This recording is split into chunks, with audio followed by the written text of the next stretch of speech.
ভয়ানক উত্তাল সমুদ্রের নিচে দুটো মেয়ে বন্দী হয়ে আছে। কেন, কি করতে গেছিল তারা সেখানে? এবং হঠাৎই ভয়ানক শার্কের দল ওই অবস্থাতেই মেয়ে দুটোর ওপরে আক্রমণ করে বসে। একদিকে শার্কগুলোর জন্য মেয়ে দুটো উপরে উঠে আসতে পারছে না, আর অন্যদিকে তাদের কাছে অক্সিজেন প্রায় শেষ হয়ে গেছে। তারপর কি হলো? আর মুভির শেষে আছে চরম টুইস্ট। হ্যালো, তোমরা দেখছো এক্সপ্লেইন টিভি বাংলা। আজকের মুভি 47 মিটার্স ডাউন। মুভি শুরু হয়, দেখানো হয় দুজন মেয়েকে, একজনের নাম লিসা আর অপরজনের নাম কেট। তারা সম্পর্কে দুই বোন। দেখা যায় তারা মেক্সিকোর সমুদ্র তীরে ঘুরতে এসেছে, কিন্তু রাতের বেলায় কেট লিসাকে তার পাশে না পেয়ে খুঁজতে গিয়ে দেখে সে ঘরের বাইরে বসে কাঁদছিল, কারণ তার প্রেমিকের সাথে তার সম্পর্ক বিচ্ছিন্ন হয়ে গেছে। তার প্রেমিক মনে করে লিসা খুবই বোরিং, কারণ লিসা একটু শান্ত স্বভাবের ছিল। এসব শোনার পর কেট তার মন ভালো করার জন্য তাকে একটা নাইট ক্লাবে নিয়ে যায়, এবং এখানে দুজন ছেলের সঙ্গে তাদের পরিচয় হয়। এরা হলো লুইস এবং বেঞ্জামিন। খুব অল্প সময়ের মধ্যেই ভালো বন্ধু হয়ে ওঠে তারা। পরের দিন গল্প করতে করতে লুইস এবং বেঞ্জামিন তাদেরকে বলে প্রতি সপ্তাহে নাকি তারা একটা বিশেষ পদ্ধতিতে সমুদ্রের নিচে গিয়ে বিশাল শার্ক বা হাঙরকে সামনে থেকে দেখে। এসব শুনে কেট এক কথায় রাজি হয়ে যায় শার্ক দেখতে যাওয়ার জন্য, কিন্তু লিজা আপত্তি জানায়, কারণ সে বিন্দু মাত্র সাঁতার জানে না। আর এই ভয়ঙ্কর সমুদ্রের মধ্যে ওরকম বড় শার্কের মুখোমুখি হওয়াটা অন্যতম বিপদের কারণ হতে পারে। তবে কেট তাকে বোঝায়, তুমি যদি সমুদ্রের নিচে গিয়ে হিংস্র হাঙরদের সঙ্গে ছবি তুলে আসতে পারো, তবে এটা প্রমাণিত হয়ে যাবে তুমি একদমই বোরিং না, তোমার মধ্যে সাহস আছে। কেটের বোঝানোতে লিসাও একসময় রাজি হয়ে যায়। পরের দিন কথা মতো সমুদ্রের তীরে পৌঁছানোর পরেই লিসা কিন্তু সমস্ত সাহস হারিয়ে ফেলে এবং ভয় পেতে শুরু করে। এখানে তাদের সঙ্গে পরিচয় হয় তাদের ক্যাপ্টেন টাইলরের সাথে। টাইলার লিসা এবং কেটকে জিজ্ঞেস করে, তোমরা কি স্কুবা ডাইভিং জানো? এখানে বলে রাখি, স্কুবা ডাইভিং হলো অক্সিজেন এবং প্রয়োজনীয় যন্ত্রাংশ নিয়ে জলের নিচে যাওয়াকে বলা হয় স্কুবা ডাইভিং। তারা চারজন মিলে ক্যাপ্টেন টাইলারের বোটে করে সমুদ্রের গভীরে থাকা একটা বড় বোটের কাছাকাছি পৌঁছায়, আর ওই বড় বোটটা তাদেরকে নিয়ে যায় সমুদ্রের প্রায় মাঝামাঝি অংশে। সেখানে পৌঁছে তারা এক বালতি রক্ত ও মৃত মাছ সমুদ্রের জলে ঢেলে দেয়, যাতে হাঙর রক্ত এবং মাছের তীব্র গন্ধে সেখানে পৌঁছে যায়। আর দেখা যায় ঠিক সেটাই হয়। কিছুক্ষণ পরে সেখানে এক বিশাল বড় হাঙর চলে আসে, আর এইসব দৃশ্য দেখে লিসা ভয়ে অসুস্থ হয়ে পড়ে। কোনোভাবেই জলের নিচে গিয়ে এত বড় ঝুঁকি নিতে সে রাজি হয় না। দেখা যায় লুইস এবং বেঞ্জামিন হেলমেট এবং জ্যাকেট পরে পিঠে অক্সিজেনের সিলিন্ডার নিয়ে প্রস্তুত নিচে যাওয়ার জন্য, এবং তারা খুবই আনন্দের সাথে একটা লোহার তৈরি খাঁচার ভেতরে প্রবেশ করে, যেটা তাদেরকে জলের একদম নিচে নিয়ে যাবে এবং 5 মিনিটের জন্য তারা শার্ক দেখতে পাবে সেখানে। আর দেখা যায় এই কাজটা করার জন্য ক্যাপ্টেন টাইলার তাদেরকে বিভিন্ন ইনস্ট্রাকশন দিচ্ছে, কোথায় কি করতে হবে, কোথায় কি না করতে হবে ইত্যাদি। কিছু সময়ের মধ্যেই তারা ধীরে ধীরে খাঁচার ভেতরে প্রবেশ করে এবং ক্যাপ্টেন সেই খাঁচাটাকে জলের ভেতরে পাঠাতে শুরু করে। এরা যদিও জানতো না যে এদের সাথে কি হতে চলেছে, কিন্তু তুমি চাইলে জানতে পারো। আমি পার্সোনালি লাইফে একটা সময় ব্যাড ফেসেছিলাম, সাকসেসের জন্য স্ট্রাগল করছিলাম, পাজল ছিলাম। দেন একদিন র্যান্ডমলি একটা অ্যাপ পাই যার নাম অ্যাস্ট্রোটক। এক্সপেকটেশন ছিল না, বাট কথা বলি। শীতল ম্যাম নামে একজন অ্যাস্ট্রোলজারের সাথে কথা বলি। ওনাকে নাম বলার সাথে সাথে উনি আমার সম্বন্ধে অনেক কিছু বলে দেন, আর লাইফে কি করলে আমি সাকসেস পাবো সেটাও বলে দেন। এছাড়াও আমার কিছু সমস্যা চলছিল স্বাস্থ্য সম্পর্কিত, তো সেই সমস্ত কিছু নিয়ে উনি সলিউশন দিয়েছেন আমাকে। আমি সেই মতো কাজ করতে শুরু করি আর 2024-এ সাকসেস পাই। Thank you Astrotalk app for giving me a successful career. আমি এক কাজ করছি, আমি তোমাদেরকে অ্যাপের লিঙ্কটা দিয়ে দিচ্ছি পিন কমেন্টে, তোমরা ডাউনলোড করে নাও। প্রথম চ্যাট একদম ফ্রি। যদিও জীবনে সফল হতে গেলে পরিশ্রম হলো অব্যর্থ উপায়। ক্যাপ্টেন তাদের সঙ্গে যোগাযোগ রাখে এক বিশেষ ফোন বা ওয়াকিটকির সাহায্যে, যেটা কিনা জলের মধ্যেও কোনো ক্ষতিগ্রস্ত হয় না। দেখা যায় লিজা এবং কেট জলের নিচে প্রবেশ করার প্রস্তুতি নিতে শুরু করে, এবং ক্যাপ্টেন তাদেরকে কিছু জরুরি বিষয় জানিয়ে দেয়। যেমন অক্সিজেনের লেভেল 200-তে দেওয়া থাকলেও জলের নিচে যাওয়ার পর যখন অক্সিজেনের লেভেল একসময় 100-তে আসবে, তখন কিন্তু ক্যাপ্টেনকে জানাতে হবে, এবং অক্সিজেনের সংখ্যাটা যখন 50-এ নেমে আসবে তাদেরকে জল থেকে তুলে আনা হবে, কারণ 50-এ নেমে আসা মানে অক্সিজেন অনেকটাই কম হয়ে গেছে। এই সময়ের মধ্যেই লুইস এবং বেঞ্জামিন জল থেকে উপরে উঠে আসে। এরপর লিসা এবং কেটকে খাঁচার ভেতরে ঢোকানো হয়। তবে যাওয়ার আগে কেট তার বোনের জন্য একটা ক্যামেরা নিয়ে নেয়, যাতে সে লিজার ছবি তুলতে পারে শার্কের সাথে। এবার ক্যাপ্টেন তাদের দুজনকে একইভাবে খাঁচায় ঢুকিয়ে আটকে দেয়। এরপর খাঁচাটা আস্তে আস্তে জলের গভীরে যেতে শুরু করে এবং তারা জলের ভেতরের পৃথিবীকে দেখতে শুরু করে। এখানে চারিদিকে শুধু নীল পরিষ্কার জল আর মাছ ঘুরে বেড়াচ্ছে আশেপাশে। এসব দেখে তারা খুবই খুশি হয়, কিন্তু জানতো না দুর্ভাগ্য তাদের সাথেই আছে। এই সময় ক্যাপ্টেন তার ফোনের মাধ্যমে লিসা এবং কেটকে জিজ্ঞেস করে, তোমরা কি ঠিক আছো? এবং কেটকে দেখা যায় সে লিজার একটা ছবি তোলে, কিন্তু এই সময় ভুল করে তাদের হাত ফসকে ক্যামেরাটা খাঁচার বাইরে চলে যায়। আর ঠিক তখনই একটা শার্ক এসে সেই ক্যামেরাটা গিলে ফেলে। এরপর সে বিশাল শার্ক তাদের খাঁচার আশেপাশে ঘুরতে শুরু করে। প্রথমবার এমন দৃশ্য দেখে এই বিষয়টা তাদের কাছে খুবই রোমাঞ্চকর মনে হয়। এরপর সেখানে কিছুক্ষণের মধ্যে আরও একটা শার্ক এসে উপস্থিত হয়। তবে এই সময় তাদের খাঁচার মধ্যে কেমন যেন একটা জোরে ধাক্কা লাগে, মনে হয় খাঁচাটা আরও নিচের দিকে পড়তে চলেছে। এই ঘটনায় তারা একটু ভয় পেয়ে গেলেও ক্যাপ্টেন টাইলার তাদেরকে জানায় খাঁচাটা ছাড়তে গিয়ে নাকি দড়িটা একটু পিছলে গিয়েছিল, তাই খাঁচাটা একটু বেশি গভীরে চলে গেছিল।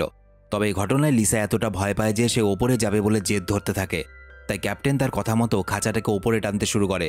কিন্তু অদ্ভুত ব্যাপার, খাঁচাটা বোটের কাছাকাছি আসতেই হঠাৎ খাঁচার দড়িটা আস্তে আস্তে স্লিপ করতে শুরু করে এবং দ্রুত গতিতে খাঁচাটা জলের আরও নিচে যেতে শুরু করে। খাঁচাটা এতটাই দ্রুত গতিতে জলের নিচে যেতে থাকে যে একসময় খাঁচার লক করা ক্রেনের মাথাটা টুকরো হয়ে যায় এবং বোটের সাথে সম্পূর্ণভাবে যোগাযোগ বিচ্ছিন্ন হয়ে যায়। খাঁচাটা সমুদ্রের তলদেশে গিয়ে নামে।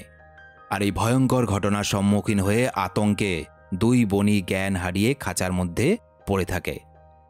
এর কিছুক্ষণ পর দেখা যায় খাঁচাটা বেসামাল হয়ে নিচে পড়ার কারণে লিসা আহত হয়েছে। কেটের ডাকে তার জ্ঞান ফিরলে দেখা যায় লিসা শ্বাস নিতে পারছে না এবং আতঙ্কিত হয়ে লিসা ছটফট করতে শুরু করে, কারণ বর্তমানে তারা রয়েছে সমুদ্রের তলদেশে ৪৭ মিটার নিচে, অর্থাৎ ১৫৪ ফুট নিচে। আর তাদের খাঁচার দড়ির লকটা খাঁচা থেকে সম্পূর্ণ বিচ্ছিন্ন হয়ে ভেঙে পড়ে রয়েছে।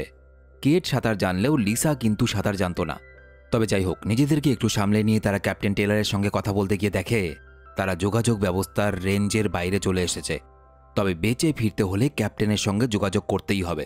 তাই কেট তার বোনকে রেখে খাঁচার বাইরে বেরোনোর চেষ্টা করে, কিন্তু বেরোতে গিয়ে দেখে খাঁচার লকটা আটকে আছে। অনেক চেষ্টা করার পরও সেটা আর খোলে না। তখন কেট তার অক্সিজেনের সিলিন্ডার খুলে খাঁচার রডের ফাঁক দিয়ে বাইরে বেরোনোর চেষ্টা করে, কিন্তু সেখানেও অক্সিজেন মাস্কটা আটকাচ্ছিল এবং এই জন্য সে অক্সিজেন মাস্কটাই খুলে রেখে খাঁচার বাইরে বেরিয়ে যায় এবং কোনো মতে আবারও নিজের মাস্ক এবং অক্সিজেন সিলিন্ডারটা নিয়ে খাঁচার সাথে আটকানো ক্রেনের ভাঙা অংশটা পাথর থেকে ছাড়িয়ে নিজের সর্বশক্তি দিয়ে খাঁচার ওপর থেকে ঠেলে ফেলে দেয় এবং সে সাঁতরে ওপরের দিকে যেতে শুরু করে।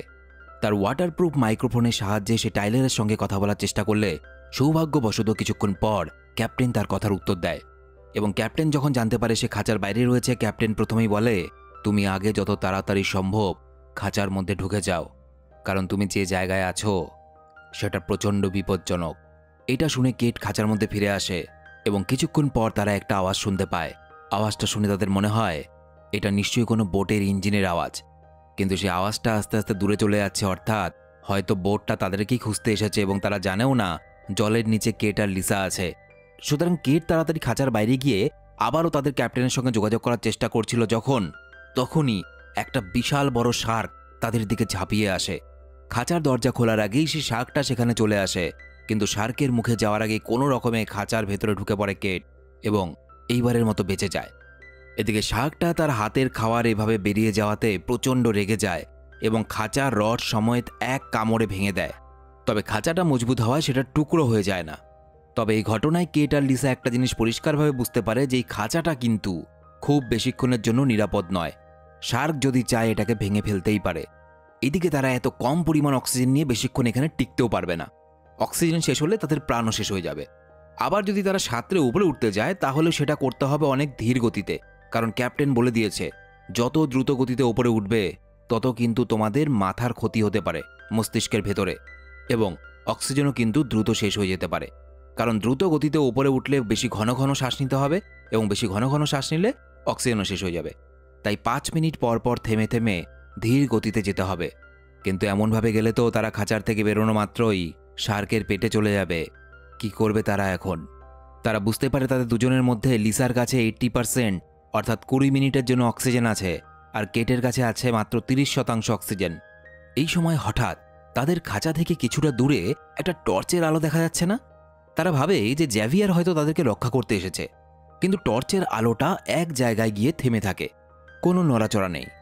এদিকে কেটের অক্সিজেন প্রায় শেষের পথে দেখে লিসা সাহস করে সেই খাঁচার বাইরে যাওয়ার সিদ্ধান্ত নেয়। লিসা বাইরে বেরিয়ে কেটের শেখানো কথা মতো মাটি ঘেঁষে ঘেঁষে একটু একটু করে এগোতে থাকে। এমন সময় তার সামনে একটা শার্ক চলে এলেও কোনো রকমে একটা পাথরে ঘেরা জায়গায় সে নিজেকে লুকিয়ে ফেলে। প্রতিটা মুহূর্ত বিপদ এবং মৃত্যুকে সে নিজের মাথায় বহন করে নিয়ে চলছিল, যে কোনো মুহূর্তে শার্কে পেটে চলে যেতে পারে। অনেকটা চেষ্টা করার পর লিসা সাহস করে সেই টর্চটার কাছাকাছি আসে, যে টর্চটা এতক্ষণ নড়ছিল না, এবং সে দেখে ওই টর্চটা এমন জায়গায় আছে যেটা সমুদ্রের অনেক গভীর স্থান। তবু এরকম প্রাণ হাতে করে ওই টর্চটা উদ্ধার করতে গেলে লিসা দেখে ওখানে কোনো মানুষই নেই। এবং এটা দেখার পর লিসা যখন ফেরত আসার চেষ্টা করে সে দেখে সে পথ হারিয়ে ফেলেছে। সে বুঝতে পারছে না তাদের খাঁচাটা কোথায় রয়েছে। লিসা খাঁচায় ফেরত যাওয়ার রাস্তা খুঁজতে শুরু করে। এমন সময় আবারও একটা শার্ক তার সামনের দিক দিয়ে চলে যায়। এর সাথে সাথেই সে পেছন ঘুরে দেখে জেভিয়ারকে। জেভিয়ার কে ছিল? জেভিয়ার ছিল টেইলরের একজন সাথী। জেভিয়ার লিসাকে খাঁচায় যাওয়ার কথা বলতে বলতেই একটা শার্ক জেভিয়ারকে খেয়ে ফেলে। এটা দেখে লিসা পাগলের মতো খাঁচার দিকে যেতে শুরু করে এবং এই সময় লিসা দেখে জেভিয়ারের মৃতদেহটা ভাসছে। সে মারা গেছে। কোনো মতে জেভিয়ারের সঙ্গে থাকা স্পেয়ার গান এবং তার গায়ে লক করা দড়িটা সে নিয়ে আসে, কারণ সেটা বোটের সাথে যুক্ত ছিল। এখানে বলে রাখি, স্পেয়ার গান হলো একটা বিশেষ বন্দুক যা জলের নিচে মাছেদের শিকার করার জন্য চালানো হয়। এবং এই সময় কেট খাঁচার মধ্যে পাথর দিয়ে আঘাত করছিল যাতে তার বোন এই শব্দ শুনতে পায় এবং সেই আঘাতের শব্দ অনুসরণ করে লিসা শেষ পর্যন্ত খাঁচার কাছে চলে আসে।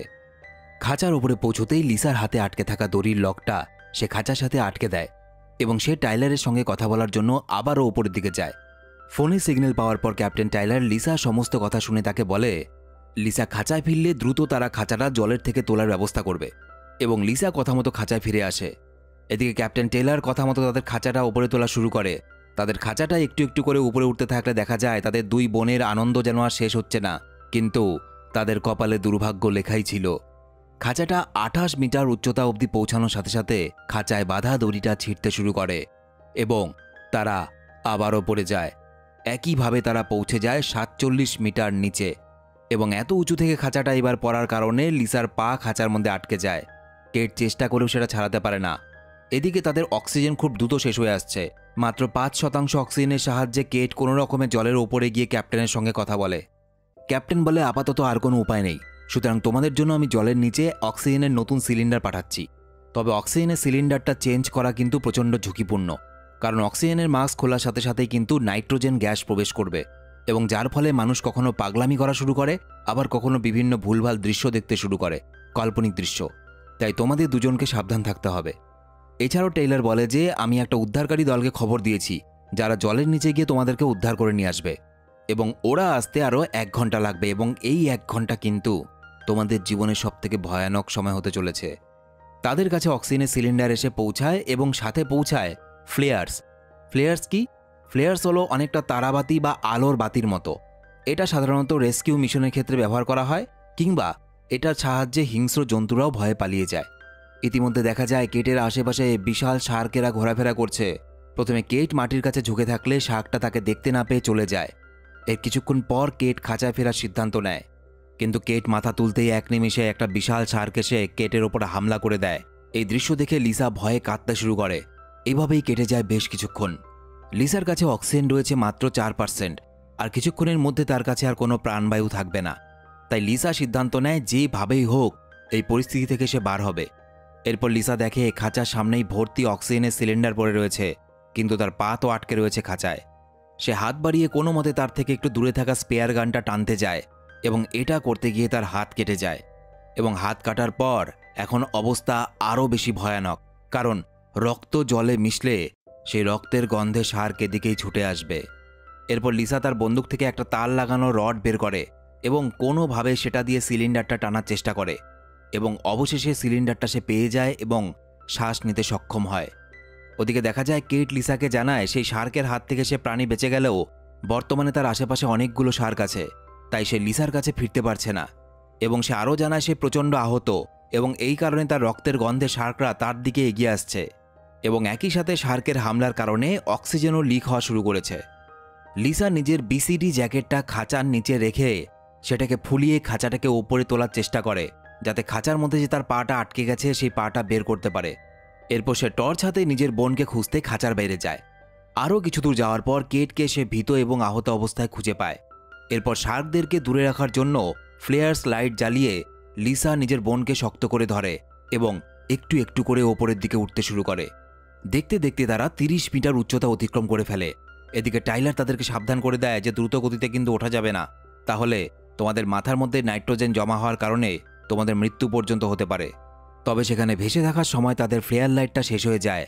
এরপর দ্বিতীয় লাইট জ্বালাতে গেলে সেটা জলে পড়ে যায়, আর তৃতীয় লাইটটা জ্বালাতেই তারা দেখে তাদের সামনে দুটো বিশাল শার্ক চলে এসেছে।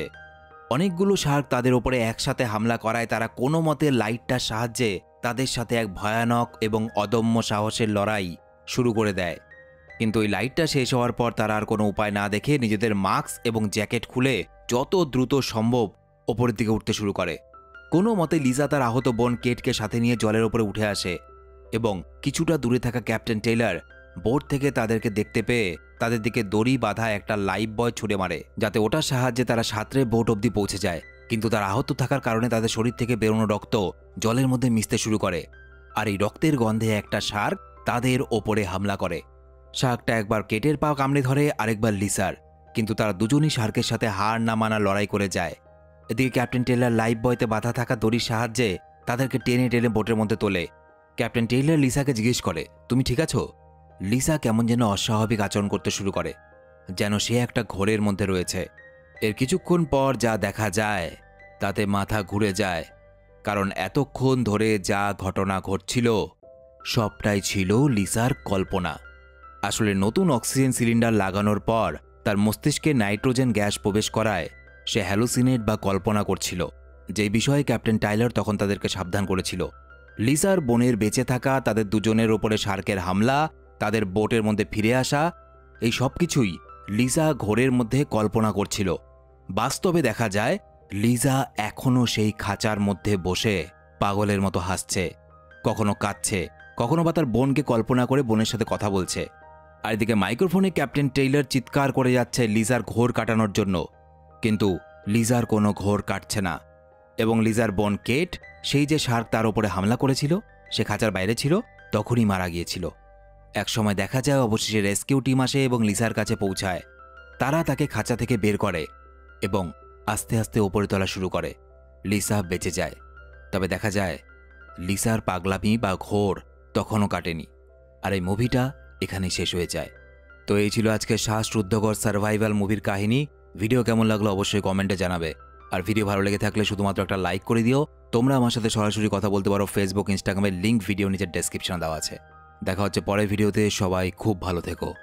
আর হ্যাঁ, জলের থেকে একটু সাবধানে থাকাই ভালো।